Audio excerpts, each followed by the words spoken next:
गुरुजी राधे राधे जी।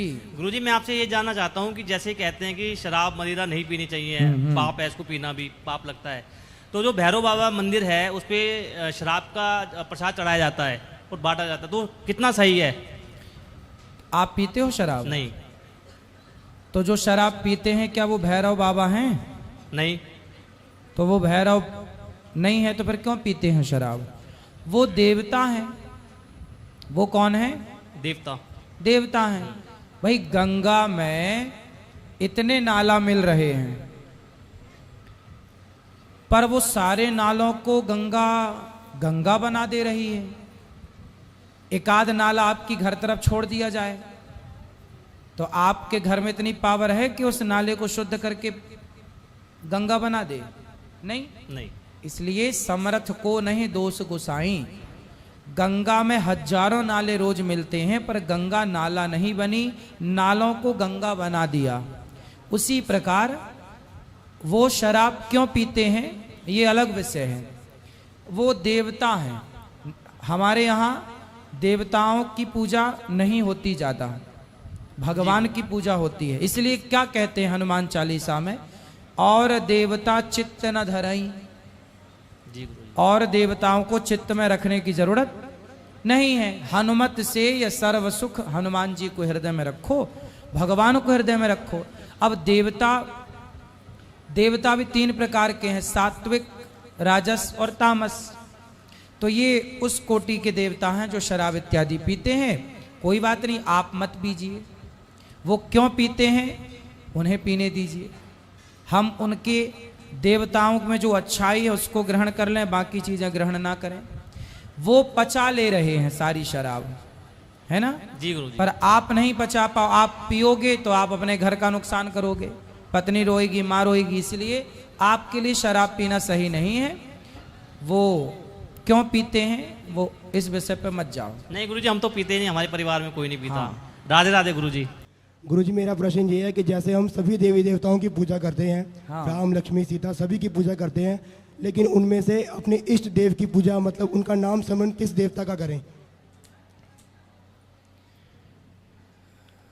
किन देवता का नाम श्रवण करें? भगवान का। जी देवताओं का नाम जपने की जरूरत नहीं है। ठीक। देवताओं का सुमिरन करने की जरूरत नहीं है, भगवान। जी। आप किसका ध्यान करेंगे? भगवान। भगवान श्रीमन नारायण का, भगवान राम का, भगवान कृष्ण का। और देवताओं के चक्कर में पड़ो ही मत। ठीक है। देवता तो देखो ये बता रहे हैं शराब पी रहे हैं एक देवता। फिर इसलिए अपने हिसाब के देवता कौन है? हमारे हिसाब के तो भगवान राम कृष्ण ही हैं, इसलिए उन्हीं की शरण में रहो। ठीक है। और कोई? गुरुदेव मैं बनारस से आया हूँ और मेरा सवाल ये है, जैसे कथाओं में अपने कहते हैं कि जो भी पाप कर्म है उसको भोगना ही पड़ता है, बिना भोगे किसी का कल्याण नहीं हो सकता। तो मुझे एक सवाल है कि देवराज इंद्र ने बहुत सारे पाप किए, जैसे जो अहिल्या माँ के साथ उतनी दुराचार किया, तो उनके पापों को क्यों बांट दिया गया? समुद्र के साथ, पेड़ के साथ, और महिलाओं की जो दिक्कत आती है उससे क्यों बांट दिया गया? अहिल्या के साथ किया गया पाप नहीं बांटा गया। जी। अहिल्या के साथ जब उन्होंने पाप किया था तो ऋषि गौतम ने उन्हें श्राप दिया था जी। कि तुम योनि लंपट हो, जाओ तुम्हारे 1000 योनियां पैदा हो जाएं। तो इंद्र के पूरे शरीर में योनि के छिद्र बन गए थे। योनि लंपट, तो पूरे शरीर में योनि ही योनि थी। तो इंद्र ने सैकड़ों साल तक तो मुंह नहीं दिखाया, शर्म के मारे कि पूरा शरीर में योनि बनी है। फिर बाद में उनके वो योनियां नेत्र के रूप में परिवर्तित हो गए। तो 1000 नेत्र हैं इंद्र के, तो वो योनियां बाद में हो गई। फिर उन्होंने अपने गुरु की हत्या कर दी, विश्वरूप की, इंद्र ने। उस हत्या से बचने के लिए, ब्रह्म हत्या से बचने के लिए 4 लोगों को अपना पाप दे दिया, हत्या दे दी। उन 4 लोगों ने मांगा, ग्रहण किया कि ठीक है आप दे सकते हैं, तो लिया तो दे दिया, स्त्री को, जल को, वृक्ष को, पृथ्वी को। गुरुदेव एक सवाल और है कि तुलसी की माला और रुद्राक्ष को साथ में धारण कर सकते हैं? हाँ, पहन सकते हैं। जी गुरु, राधे राधे। और किसका प्रश्न है?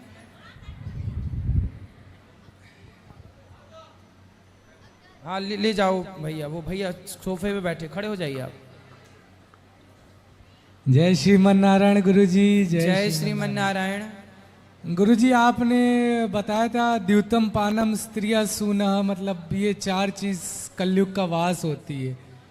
मैं शेयर मार्केटिंग से पैसा पैदा करता हूँ, मतलब जैसे शेयर कोई खरीदता हूँ, कुछ पैसे बढ़ जाते हैं उसमें बेच देता हूँ, तो ये क्या कुछ पाप हो जाता है क्या? ये जुआ कहलाता है क्या? जुआ तो है, लेकिन शेयर मार्केट में ये बताइए फायदा ही होता है कि नुकसान भी होता है? कभी कभी नुकसान हो जाता है, अगर हिसाब से खेलो तो फायदा ही होता है। मतलब खेलना क्या है, एक मतलब कोई बड़ी कंपनी जैसे उसका मैंने शेयर खरीद लिया और कल उसमें 10 रुपए बढ़ गए तो उसको मैंने फिर बेच दिया, तो वो 10 रुपए का जो प्रॉफिट होता है बस। हाँ सही है, लेकिन कई लोग, आप इस बात से सहमत हैं कि इसी शेयर मार्केट के चक्कर में कई लोग बर्बाद हो चुके हैं? हाँ हाँ बिल्कुल बिल्कुल गुरुजी बिल्कुल। ये मेरा मेन जॉब नहीं है, मतलब एक करता हूँ इसको भी। यदि संभल कर आप करते हैं है तो ये जुआ ही है। हाँ है जी, तो जी, जुआ जी। पर जुआ खेलना पाप है। मेरे इसलिए पिताजी असल में कहते हैं कि ये कर सकते हो तुम, लेकिन ये जुआ नहीं कहलाता। लेकिन आपसे गुरु मार्ग चाहता हूँ इस बारे में। यदि जुआ नहीं होता तो फिर सब बर्बाद क्यों हो गए अधिकांश? बर्बाद क्यों हो गए? सही है, सही है। इसलिए जुआ ही है।